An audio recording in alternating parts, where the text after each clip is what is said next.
Hola a todos, hola queridos, ahora estamos juntos en España y voy a contarles una historia española. Hello everyone, we are together in Spain and I'm gonna tell you today a Spanish story. I must say it's one of my most favorite stories, although it's a little bit dark, but yeah, I really love it and I've known it for years, and today is the day to share it with you.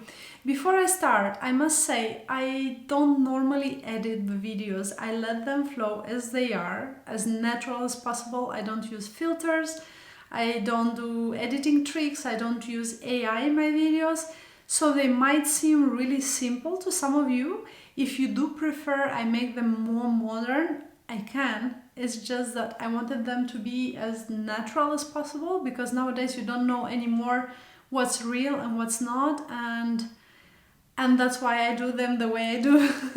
If you do prefer them to be more sophisticated, let me know, because I can. It's just I prefer not to. Anyway, so let's start with the story. The story is called The Mountain of the Souls, or The Mountain of the Spirits, and it was written down by Gustavo Adolfo Bécquer.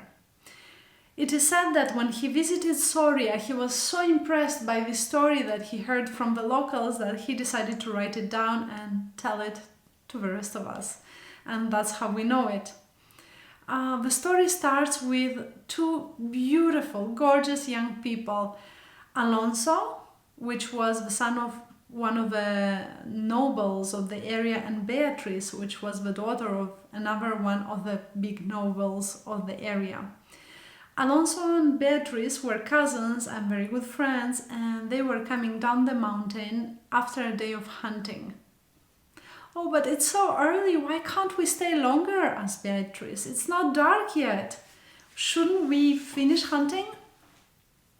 "Oh, my dear cousin, you don't really know the area. I know you've lived abroad for many years, so you don't know the customs, but today is the day of All Saints, and nobody, not even the bravest men of the area, will dare to be on this mountain in the day of All Saints, because it is said that the dead come out of this ruined chapel and they open the undergrowth and crawl their way out, and they kill anything that moves on top of the mountain." "Nonsense, nonsense," she said. "You're trying to scare me. I don't believe it." Okay, come closer and I'm gonna tell you the story. So while they walked down on their horses from the mountain, Alonso told Beatrice the story.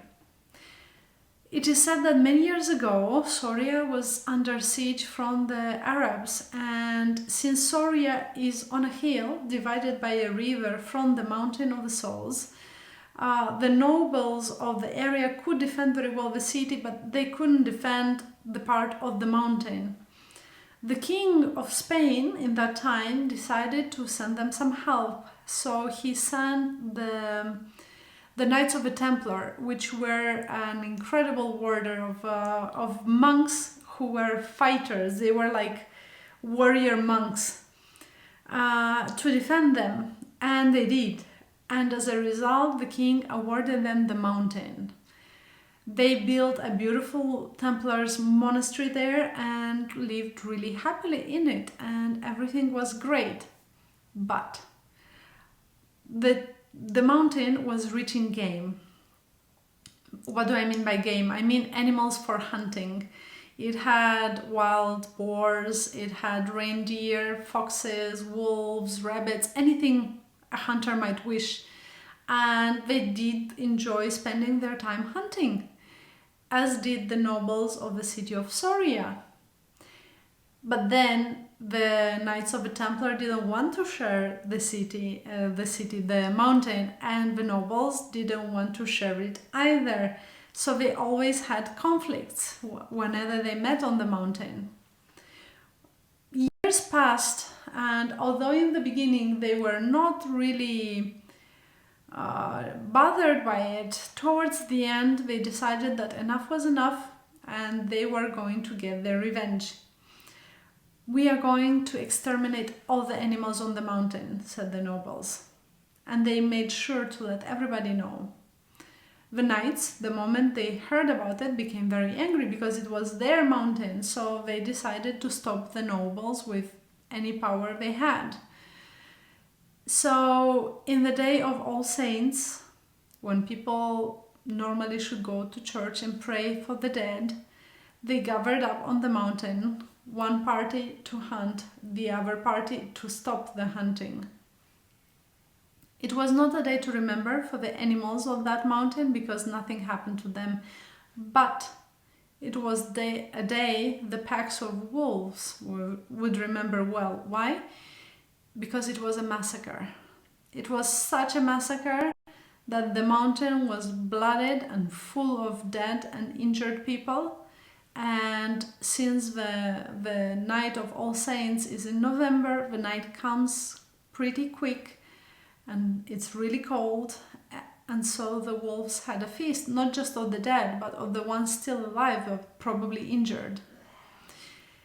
It is said in the city of Soria that since that night, every November, in the night of All Saints, the mountain is moving with sound. It has screams and shouts, and the wild boars will scream, and the reindeer will scream, and the wolves will howl, and you can hear the sounds of the screaming people while they were devoured by the wolves.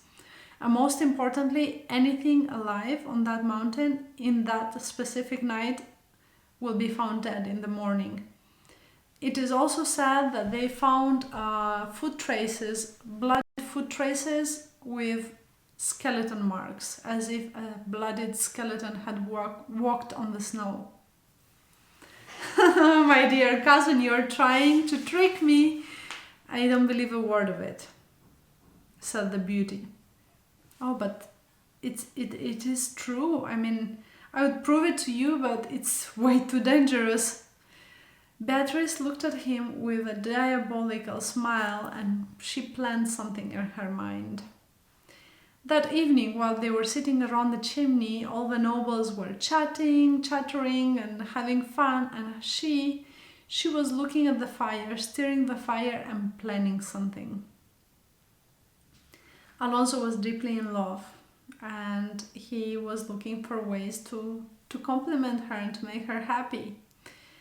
My dear cousin, I know you're not very accustomed to this area, to Spain. You've lived abroad for so long, and I am worried that very soon you will leave us because you will go back to the lands you've lived in before. And because of that, I would like you to have a memory from me. I've noticed you looking at the jewel that holds the feather on my hat, and I want to give it to you. This jewel was given from my dad to my mom, and she wore it on her wedding day. It was holding her veil over her beautiful dark hair. Would you not take it from me? Beatrice bit her lip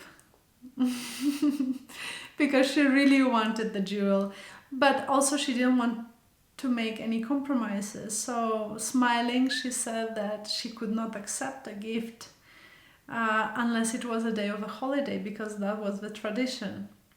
Oh, but it is a day of holiday, said Alonso, because it's the day of All Saints, which means it's also the day of your saint, so you can accept a gift from me. She took it and didn't say a word.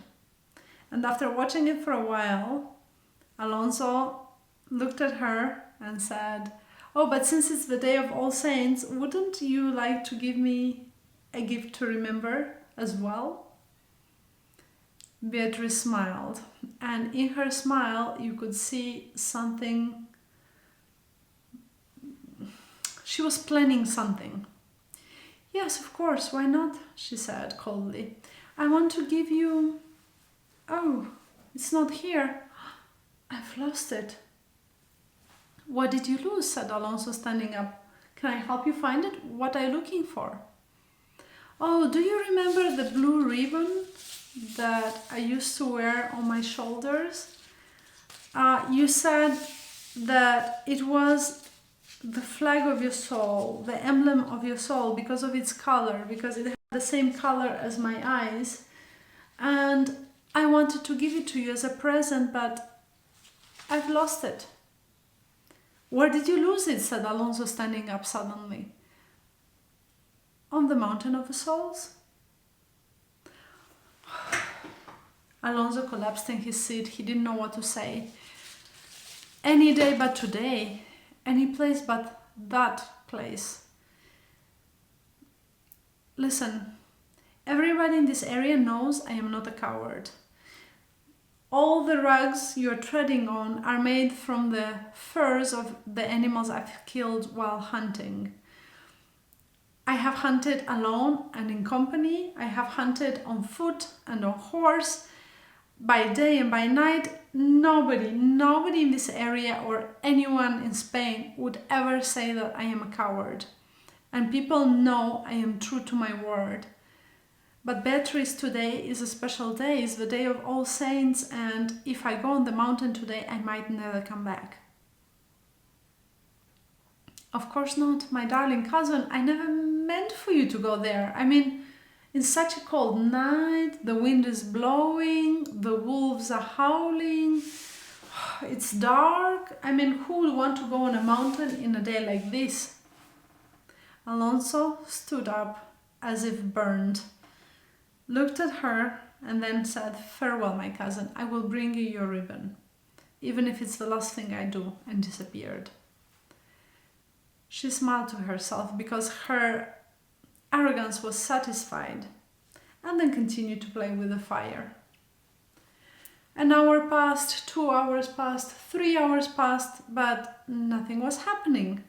The wind was blowing, the windows were shaking with the cold wind, and she thought she heard her name being shouted from far, far away in the distance, but obviously it could have not been so. It was just her imagination. She tried to pray because it was, after all, the night of the All Saints, which is the night of the dead, and she should pray for the souls of those who passed away. But she couldn't concentrate. She couldn't read a single line. Eventually, she closed the prayer book and she went to bed, covered herself with the silken sheets, and closed her eyes. Beatrice, Beatrice, she could hear in the wind. It's my imagination, she thought. It cannot be. Then, far away, in the distance, she could hear some footsteps on the wooden floors of the castles. It sounded as if the footsteps were approaching, and they were coming closer and closer to her room. Most importantly than that, they sounded as if it was somebody with a wooden leg, or perhaps with bare bone, walking on top of the wood. Beatrice became scared and she covered herself with the sheets, but she couldn't shake the feeling that somebody was there in the room with her and that somebody was watching her. Beatrice, Beatrice, the whisper came. She stayed there, covered by her sheets, praying, trying to think of anything, but not courageous enough to open the sheets to look outside. She heard the bells of the church sounding 12 in the night. She heard the bells of the ruined chapel of a Knights of Templar that had not been a chapel for years and years because it was now a ruin. And it was impossible for the bell in the ruins to sound because there was no bell anymore, and yet she heard it. She heard whispers and screams and all kind of sounds on the mountain, and she lay there in cold sweat, trying to imagine what was outside her bed, watching her. Eventually, after what seemed as an eternity, a little thin ray of light came through the window. It's finally morning, she thought. I am finally saved. She opened the sheet of paper, stood up, and suddenly her eyes bulged with terror and her face became pale and she cringed. She held tightly the pole of her bed, not knowing what to do, because blooded and ripped apart on the side of her bed was the blue ribbon that she'd lost on the Mountain of Souls and that Alonso went to get back for her. A couple of hours later, the servants came rushing to tell her the news that the horse and the body of Alonso, half eaten by wolves, was found blooded on the mountain. But when they opened her door, they found her white, staring in a fixed expression of horror, clenching the poles of her wooden poles of her bed. She was dead. She was dead of horror. And that is not all. Many years after, in a terrible night like the night of All Saints, a hunter got lost on the mountain and was able to survive the night, although he died in the morning just after being able to tell the story. What he said was that he saw Beatrice running barefoot with blooded feet through the snow, being hunted by the nobles and the Knights of Templar, putting her through extreme pain and horror. She ran and cried and screamed and kneeled at the grave of her beloved, but it was way too late. That is the story. It does teach us something, doesn't it? Basically, to leave our pride on the side and do the correct things. I will let you think about it because it does have a deeper meaning than that. But I do hope you enjoyed the story because I really enjoyed telling it to you. And if you have any suggestions, if you have any favorite countries that you would want me to visit virtually and tell you a story from, please do comment and I will try to do what you ask me. And if you just want to say hi, you can do it as well. And don't forget to like and subscribe my channel, and I hope to see you next time. Hasta luego!